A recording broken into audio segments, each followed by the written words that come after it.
Motivaatio. Se on haasteellinen asia johtaa, mutta paljon sitä kyllä nykyään käsitellään. Ja motivaatio on tietysti joku voima, joka pistää meidät tekemään sitä, mitä me tehdään. Ja tässä kyllä nykyyhteiskunta haastaa sekä yksilöä että organisaatiota että johtamista. Koska modernin ihmisen ongelma on, että ajatus tavoitteista henkilökohtaisesti valittavina ominaisuuksina on ihmisen historiassa tosi nuori.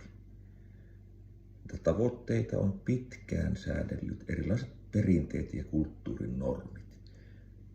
Ei ole kauaa aikaa siitä, kun oli aika huono ihminen, kun ei ollut töissä esimerkiksi.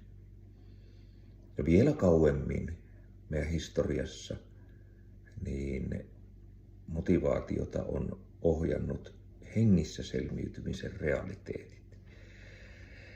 Ei ole tarvinnut motivoitua lähteäkseen töihin, jotka tietysti silloin aikoinaan on ollut hyvinkin selkeitä liittyen ruoan hankintaan, suojaan, hengissä pysymiseen.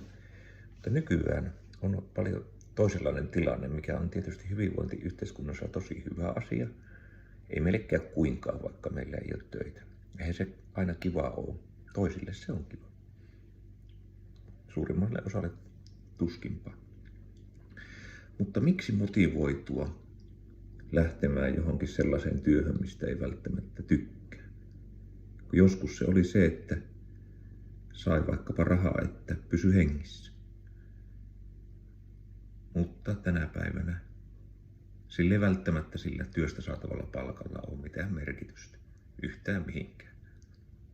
Suuri vaikuttava tekijä on se, että vapaa-aika vähenee. Elämänlaatuus ei vaikuta mitenkään.